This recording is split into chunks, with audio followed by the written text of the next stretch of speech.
capítulo 5, foi o texto que nós lemos.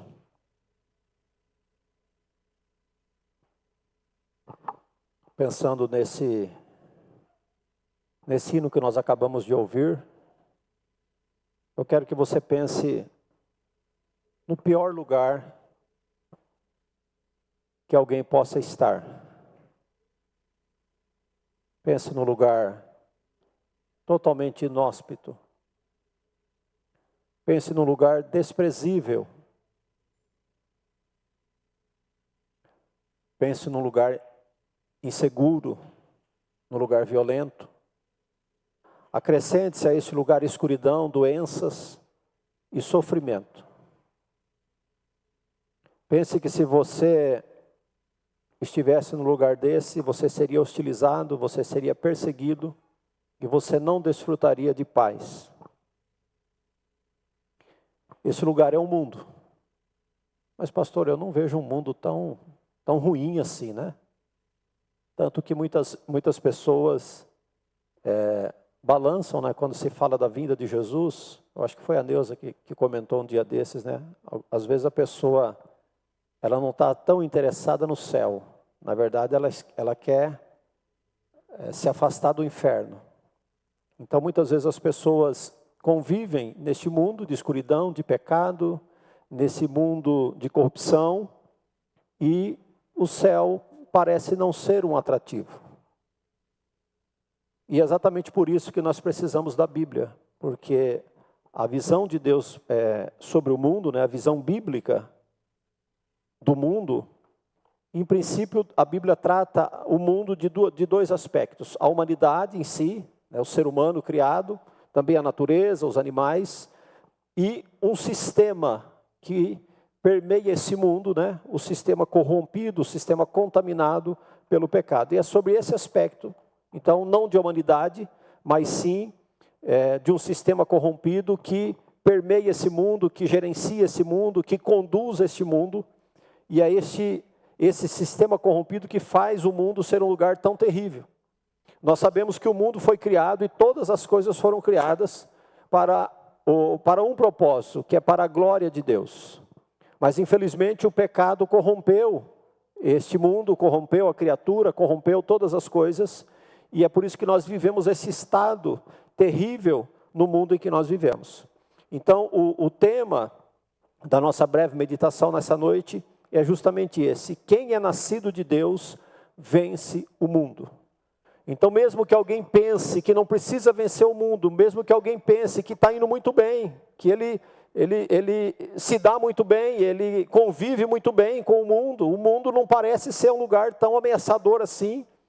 A Bíblia diz que quem é nascido de Deus vence o mundo. Mais tarde nós vamos ver o próprio evangelho, o próprio evangelista, ele vai dizer, né, o autor da carta aqui, ele faz uma pergunta retórica: quem é que vence o mundo, senão aquele que crê ser Jesus, o Filho de Deus? Então veja que nós já avançamos. O mundo é ruim, e para vencer o mundo, você precisa ser nascido de Deus. Para vencer o mundo, você precisa crer que Jesus é o Filho de Deus, o Messias enviado. Então eu quero ver com você alguns versos, alguns textos bíblicos, que mostram da ótica de Deus, da Bíblia, né? O que é o mundo. E o primeiro deles está aí mesmo, só no versículo 19, se você for até o versículo 19, João vai dizer: sabemos que somos de Deus e que o mundo inteiro jaz no maligno. Ou seja, sabemos que o mundo todo, o mundo inteiro jaz no maligno. Depois, se nós formos para Tiago, voltando um pouquinho, Tiago capítulo 4, versículo 4, Tiago também vai fazer uma advertência. Deixa eu tentar achar um ponto aqui. Para não fazer muito barulho, mas também não esquentar muito. No capítulo 4, no versículo 4, Tiago diz o seguinte: infiéis, não compreendeis que a amizade do mundo é inimiga de Deus? Aquele, pois, que quiser ser amigo do mundo, constitui-se inimigo de Deus. Numas versões diz adúlteros. Ou seja, Tiago está aqui se referindo àqueles que entraram nesse sistema mundano, aqueles que se corromperam nesse sistema mundano e se dizem amigo deste mundo. Como eu disse, algumas pessoas acham que o mundo é legal, acham que o mundo tem muita coisa boa para oferecer. E ele nem está muito preocupado em deixar esse mundo. E até algumas pessoas cristãs ficam incomodadas quando o tema é arrebatamento, quando o tempo é final dos tempos, quando o tema é juízo de Deus. Quando um cristão deveria se alegrar pela expectativa do que virá depois disso, há uns cristãos ainda, há muitos cristãos eu diria, que se incomodam sobre esse tema. Mas Tiago está sendo claro. Se você consegue ter amizade do mundo, você está automaticamente se constituindo um inimigo de Deus. E eu não sei se tem uma coisa mais terrível, né? um peso mais terrível, uma sentença mais terrível do que ter Deus como seu inimigo. Não existe, eu acho que uma situação mais terrível do que alguém que tenha Deus, o próprio Deus, como seu inimigo. Agora vamos para Romanos capítulo 12, verso 2. Esse texto é muito conhecido, né? O apóstolo Paulo, ele adverte sobre o perigo de nós nos conformarmos a este mundo. De repente nós nos sentirmos bem e começarmos a andar segundo este mundo. Ele diz lá no capítulo 12, verso 2. E não vivam conforme os padrões deste mundo, mas deixem que Deus os transforme pela renovação da mente, para que possam experimentar qual é a boa, agradável e perfeita vontade de Deus. Então o apóstolo Paulo aqui está novamente chamando a atenção daqueles que têm uma leve queda pelo mundo. Ele fala, não se deixe enganar, não se deixe atrair pelo mundo, muito pelo contrário, não se deixe moldar por este mundo, não se conforme a este mundo. A conformação aqui não é apenas aceitar, mas é se tornar tal qual. Então se conformar ao mundo. O mundo é corrupto, eu vou ser corrupto. No mundo há mentira, então eu vou conviver com a mentira. No mundo há traição, eu vou conviver com a traição. Tudo que o mundo faz, eu passo a fazer porque eu estou me conformando com ele. E Paulo diz, não faça isso. Antes, permita que Deus molde, permita que Deus transforme a sua mente, permita que Deus renove a sua mente e que você possa experimentar qual é a boa, perfeita e agradável vontade de Deus. E aí, conhecer a vontade de Deus, como eu falei no início, quando Deus cria o mundo, Deus tem um propósito para isso, que todos nós, que tudo que Deus criou, tivesse um propósito, trazer glória para Ele. Todos fomos criados para a glória de Deus. Então qual é a vontade de Deus? Que nós glorifiquemos a Ele. Qual é a vontade de Deus? Que nós estejamos ao lado dEle. Qual é a vontade de Deus? Que nós obedeçamos a sua voz e a sua vontade. João, no capítulo 1, é a revelação de Jesus, né, como Filho de Deus vindo a este mundo. Lá no versículo 9 e 10, ele demonstra uma reação do mundo em relação a Deus, uma reação do mundo em relação a Jesus, em relação a Deus. Estava chegando ao mundo a verdadeira luz, que ilumina todos os homens. Então estava se referindo a Jesus. Aquele que é a palavra estava no mundo, e o mundo foi feito por intermédio dele. Então, veja bem, Deus vem através de Jesus a este mundo, a palavra veio, ou seja, Deus veio a este mundo através de Jesus, o mundo foi feito por ele, por intermédio dele, mas o que aconteceu? O mundo não o reconheceu, o mundo rejeitou Jesus. O mundo, e o texto vai dizer, preferiram mais as trevas do que a luz. Então, este é o mundo que eu estou falando.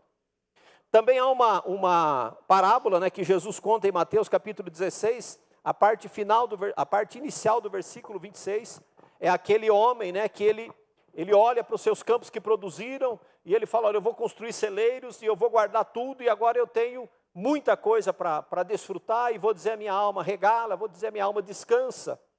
E aí, a palavra de Jesus é, que adianta uma pessoa ganhar o mundo inteiro e perder a sua alma. Quando nós desejamos o mundo, quando nós trabalhamos para o mundo, quando nós ganhamos o mundo, e tem muitas pessoas fazendo tudo para conquistar o mundo, tudo que o mundo oferece, dinheiro, poder, status, autonomia, realizações, prazeres, alegrias, tudo que o mundo oferece. Quanto mais você se aproxima do mundo, quanto mais você é absorvido pelo mundo, mais a sua alma está enferma, mais a sua alma está doente, mais você corre o risco de perdê-la na eternidade. Mais 2 versos apenas, João ainda, capítulo 15, verso 18 e 19. Jesus aqui está dando as instruções para os seus discípulos. Eles já haviam caminhado com Jesus por algum tempo, Jesus se aproxima o tempo que Jesus vai deixá-los, e Jesus diz assim, olha, se o mundo os odeia, tenham em mente que antes me odiou. Se vocês pertencessem ao mundo, ele os amaria como se fossem dele. Todavia, vocês não são do mundo, mas eu os escolhi, tirando-os do mundo, por isso o mundo os odeia. Então aqui Jesus está falando para os seus discípulos, que aqueles que seguem após Jesus vão padecer do mesmo mal que Jesus padeceu. O mundo vai odiar. E ele diz, assim como me odiaram, vão odiar vocês também. Sabe por quê? Porque eu tirei vocês do mundo, e é por isso que o mundo vos odeia. Então nós precisamos ter esse entendimento, que o prazer que o mundo oferece, as satisfações que o mundo oferece, vai, não vou arriscar a palavra, diametralmente contra o propósito de Deus para nós. Quanto mais nós nos aproximamos do mundo, quanto mais nós somos absorvidos pelas coisas do mundo, mais nós nos afastamos de Deus. E não é isso que Jesus quer. E por último ainda, João capítulo 16, verso 33, Jesus nos disse, eu disse essas coisas para que em mim tenham paz. Neste mundo vocês terão aflições, contudo, tenham bom ânimo, eu venci o mundo. Ora, se Jesus disse que nós teríamos aflições no mundo, por que é que nós esperaríamos no mundo ter prazeres? Que nós esperaríamos no mundo ter alegrias, esperaríamos ter no mundo esperança, que não em Cristo, que não nas promessas, que não no futuro. Então, o que esse texto, ou esses textos nos revelam, é que primeiro, o mundo, de novo, o mundo corrompido, o mundo caído, o mundo desviado, ele é definitivamente um lugar hostil, ao qual nós não devemos, não podemos nos apegar, porque esse sistema está em oposição a Deus, em oposição à sua vontade, em oposição ao reino de Deus. Esse é o primeiro. E o segundo é que enquanto nós estivermos aqui, como nesse último texto que nós lemos, nós seremos desafiados a enfrentar os ataques, especialmente se nós somos chamados, já somos, né, nascidos de novo, somos chamados filhos de Deus. O que não conhece Cristo, ele não consegue diferenciar isso. O que não tem o Espírito Santo, ele não consegue diferenciar isso. Então, muitas pessoas, você já ouviu dizer, aqui, tudo acaba aqui, céu, inferno, aliás, até pastores estão falando isso hoje. Alguns bons pastores, né, que nós recomendávamos no passado, que líamos seus livros, que ouvíamos os seus sermões, hoje já colocam em xeque que o inferno não existe. Que, na verdade, o inferno é aqui mesmo. E que o mundo é assim mesmo. Então, se você se adaptar, se você sobreviver, é aqui mesmo que as coisas acontecem. Mas não é o que a palavra de Deus diz. Então, quando nós olhamos para todos os lados, quando nós observamos o mundo desta ótica, desta forma que a palavra de Deus nos mostra, nós enxergamos um mundo, de fato, corrompido e cruel. Não é um lugar aonde nós devemos desejar estar ou desejar ficar. É por isso que a palavra de Deus nos chama aqui de peregrinos, nos identifica como viajantes, nos identifica como alguém que está de passagem por aqui, porque nós temos um outro lugar, a nossa morada é em outro lugar, nós temos um lugar preparado para nós, e então nós estamos aqui apenas de passagem, apenas de caminho. Então por isso não podemos e não devemos fincar aqui as nossas bases, fincar aqui as nossas raízes, estabelecer aqui a nossa esperança, porque a nossa esperança não está neste mundo, a nossa esperança está na eternidade. E quando a gente fala de corrupção, eu imagino que o homicídio de Caim, ele foi colocado na Bíblia como um marco extremo, como um símbolo marcante do pecado e da perversão moral do homem. Só que se nós olharmos para o mundo hoje, nós temos que admitir que o homem moderno já superou em muito isso. Eu não estou dizendo que a Bíblia falhou aqui, mas quando esse texto é colocado lá nos primórdios, né, logo depois da criação, que o mundo se corrompe, ficou ali uma marca, ficou ali uma história, ficou ali um registro da queda do homem, da violência do homem, da vingança do homem, do coração corrompido de Caim ao cometer esse homicídio contra o seu próprio irmão. Mas hoje, quando a gente olha, basta você medir, né, ou colocar na balança aí as notícias, quem ainda vê TV, né? Eu quase não vejo mais TV, mas você olha lá para os noticiários e coloca na balança quantas notícias são boas e quantas notícias são ruins. Quantas coisas eleva a sua alma, a sua esperança, e quantas coisas coloca você num nível de estresse, num nível de desesperança, de tristeza, ao contemplar tudo o que acontece, não só ao redor do mundo, mas também muito próximo de nós. Por que tudo isso? Porque a corrupção nos atingiu. A corrupção atingiu o mundo todo. Não escapa governos, não escapa corporações, não escapa indivíduos, não escapa instituições. Em todos os lugares o pecado tenta estabelecer os seus altares. O diabo tenta ali criar os seus altares. E o coração humano, ele é muito ávido para essas respostas. Ele quer satisfação, ele quer prazer, ele quer alegrias, ele quer vantagens, ainda que isso contrarie Deus. É uma coisa que ele vai pensar depois. Mas o homem sem Deus não pensa nisso, ele pensa só no imediato, ele pensa só nas coisas que ele vai desfrutar. E aí, quando a gente pensa em instituições, as maiores instituições, por exemplo, do país, a política talvez seja o maior símbolo de corrupção que a gente conheça, infelizmente. E não é só no Brasil, em outros países também, existem países sim, onde a política é uma política sem corrupção, sem interesse, mas na maioria a política é uma via de corrupção, uma via de roubo e assim por diante, de engano. A polícia também vista como uma instituição corrompida. E como dizem, né, os 3 P's, né, a política, a polícia e os pastores. Na igreja, infelizmente, também é vítima. A igreja, ela é marcada pela corrupção de homens gananciosos, de homens sem escrúpulos, de homens que usam a palavra de Deus, que usam a boa vontade, que usam da fragilidade, que usam da fé de pessoas simples para levar vantagem, para se enriquecer, enganando, mentindo. Mas a palavra de Deus diz que todas as coisas estão nuas e cruas aos olhos de Deus. Deus está contemplando todas as coisas. Então, veja que quando eu falo que nós estamos num lugar do qual nós desejamos sair rapidamente, desejamos ir embora o mais rápido possível, é porque nós fomos preparados, nós fomos criados por Deus para um ambiente de pureza, para um ambiente de santidade, para um ambiente de glória, e nós não podemos nos sujeitar, né, ou aceitar qualquer coisa menos do que está na presença de Deus, qualquer coisa menos do que nos deliciarmos, né, na presença do Espírito Santo, na graça de Deus. Então, quando nós lemos esses 5 versos aqui que João nos deixa, nós aprendemos algumas coisas importantes. Ele começa dizendo: todo aquele que crê que Jesus é o Cristo é nascido de Deus, e todo aquele que o ama também ao que o gerou, todo aquele que crê que Jesus é o Cristo é nascido de Deus, e todo aquele que ama ao que o gerou, também ama ao que dele é nascido.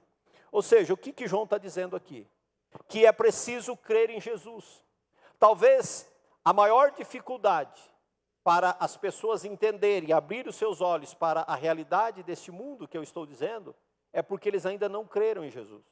Então, crer em Jesus é diferente de conhecer Jesus. Note que muitas pessoas conheceram Jesus. Muitas pessoas andaram com Jesus.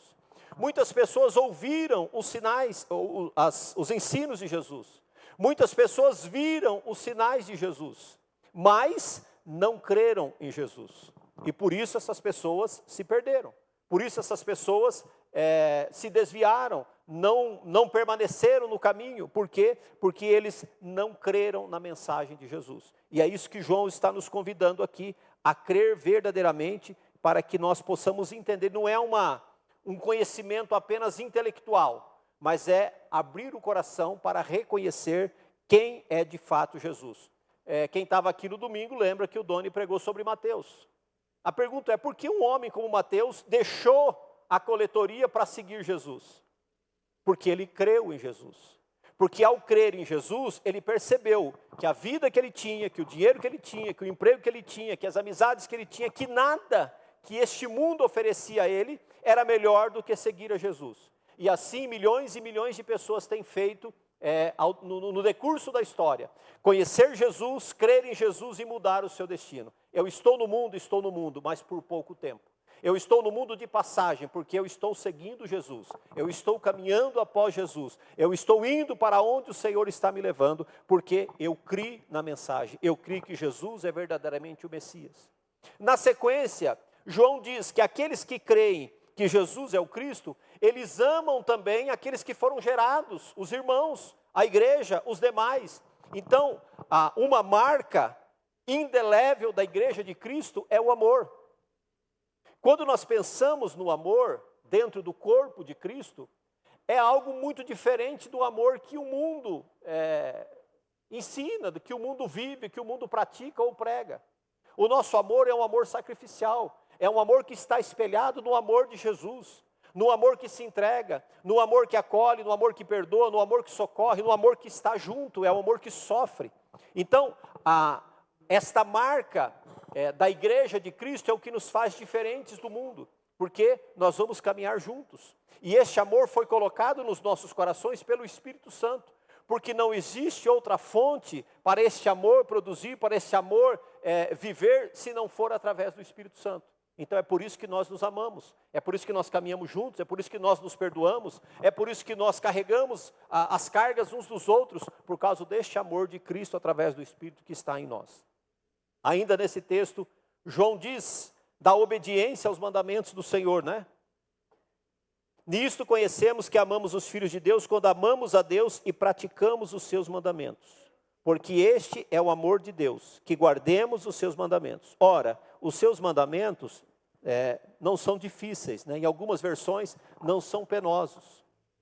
Quando nós conhecemos a Deus, quando nós entendemos, cremos em Jesus, e nós, como Mateus e como tantos os outros apóstolos e tantos discípulos e tantas pessoas que hoje seguem a Jesus, os seus olhos abrem para o amor de Deus e os seus olhos se abrem para os mandamentos do Senhor.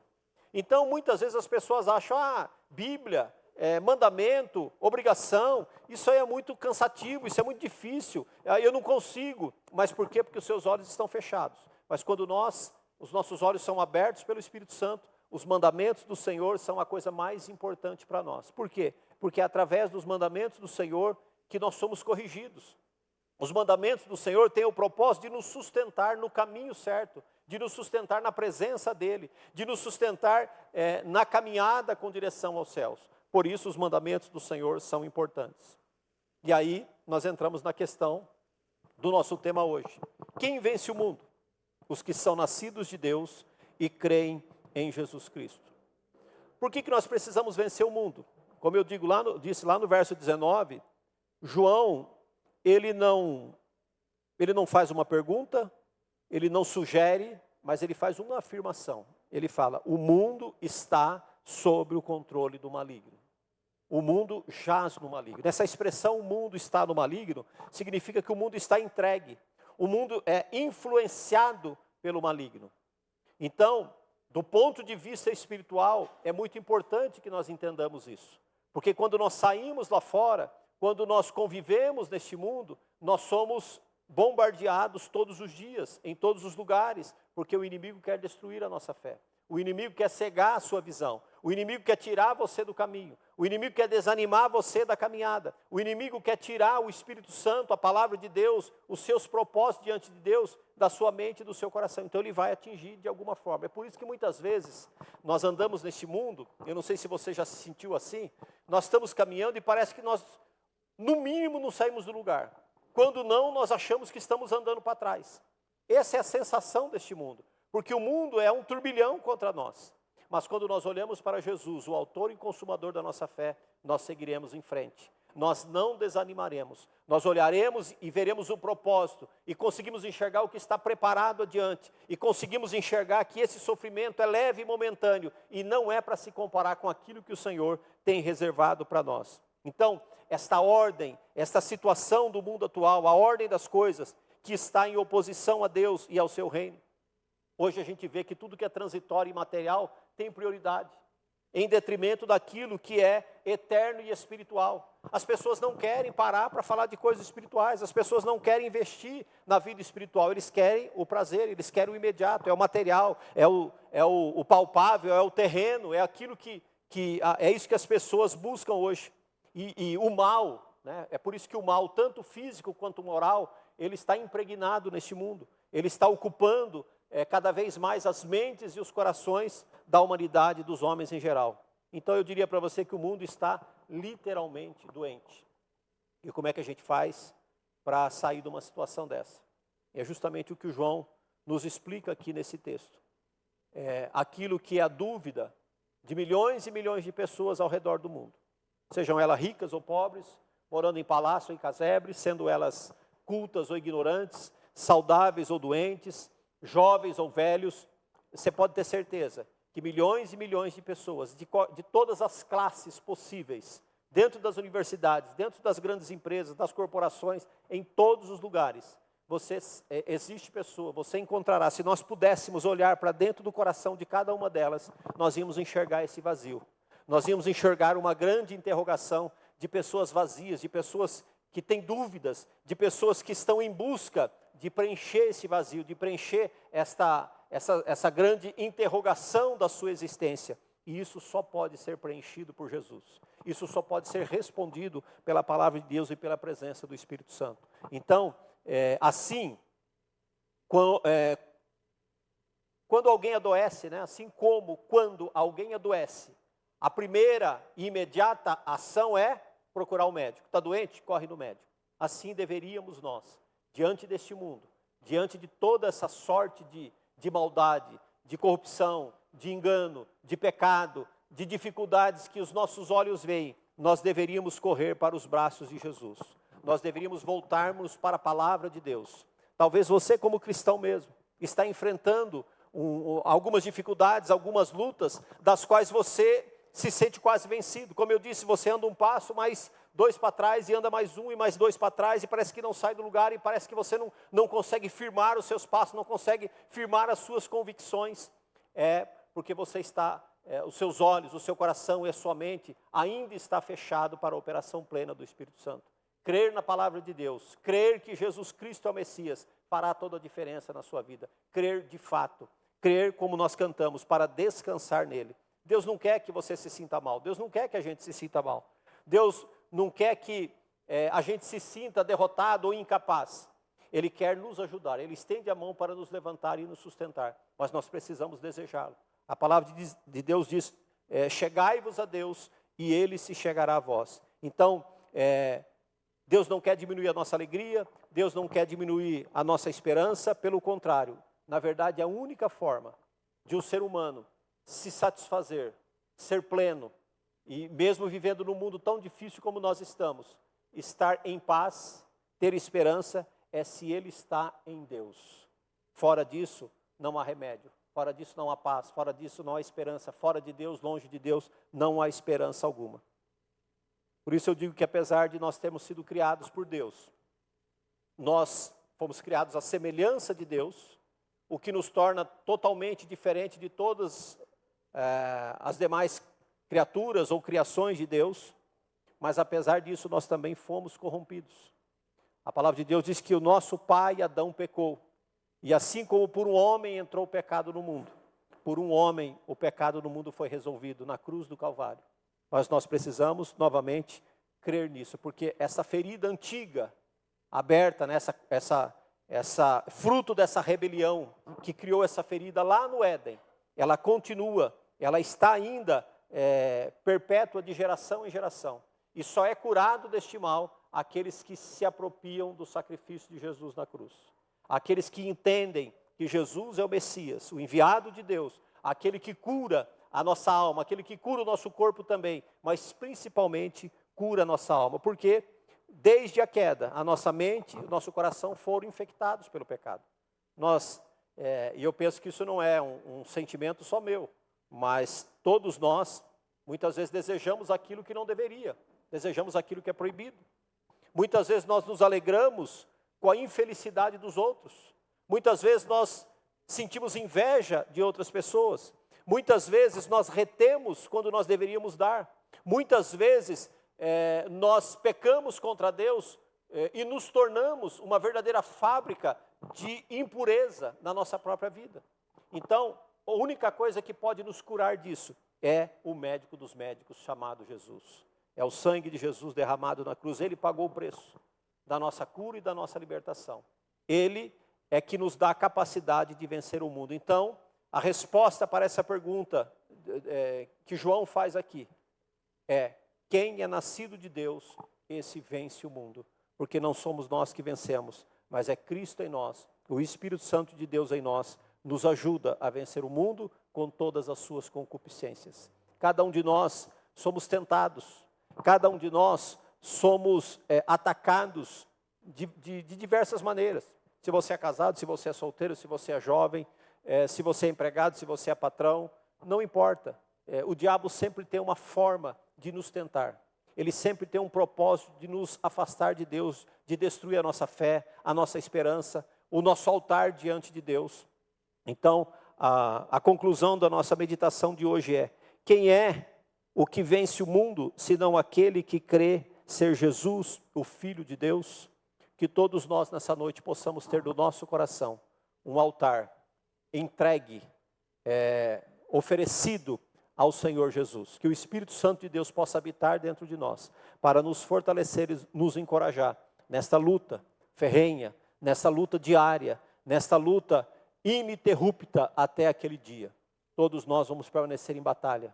A palavra de Deus nos coloca como soldados, como homens e mulheres que estão numa batalha constante, diária. Por isso nós precisamos estar preparados, por isso nós precisamos estar vigilantes, por isso nós precisamos orar, por isso nós precisamos confessar os nossos pecados, por isso nós precisamos abraçar uns aos outros como irmãos no amor de Cristo, para seguirmos juntos, para soerguermos uns aos outros, para carregarmos as cargas uns dos outros, para corrigirmos uns aos outros, para consolarmos uns aos outros e assim chegarmos àquele grande dia. Será um maravilhoso dia estarmos juntos lá, vencendo toda essa batalha, todas esses obstáculos, essas dificuldades, para estarmos naquele dia na presença do Senhor, como igreja de Cristo, lavada e remida para o grande dia de estarmos com o Cordeiro de Deus. Amém? Vamos ficar em pé.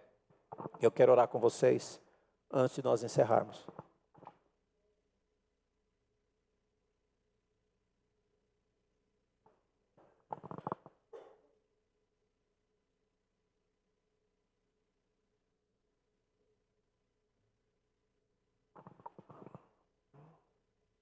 Senhor nosso Deus e Pai, se nós vivemos num mundo que está sob a influência, Senhor, do maligno, e nós sabemos que o Senhor orou na oração sacerdotal para que o Senhor não nos tirasse do mundo, mas nos guardasse do mal. Este mal é este maligno, Senhor, que tenta atingir a nossa fé, a nossa esperança, a nossa alegria. Que nós possamos, Senhor, no meio deste mundo doente, no meio deste mundo corrompido, sermos, Senhor, como luzeiros, que a Tua palavra diz, como luz para este mundo e sal, Senhor, que traz a cura, que traz a pureza, a purificação, que as nossas vidas, Senhor, possam servir para alcançar e levar outros ao Senhor. Que o nosso testemunho, que a nossa vida, a nossa família, o nosso ministério, que tudo que nós fizermos, Senhor, possa contribuir para que vidas nos vejam e vejam ao Senhor através de nós. Vejam e creiam e conheçam e admitam que a palavra do Senhor é verdadeira, que o Senhor veio para este mundo verdadeiramente para nos salvar e que eles possam, Senhor, alcançar a salvação através do nosso testemunho. É o que nós te pedimos em nome de Jesus. Amém. Vamos louvar o Senhor antes de encerrar.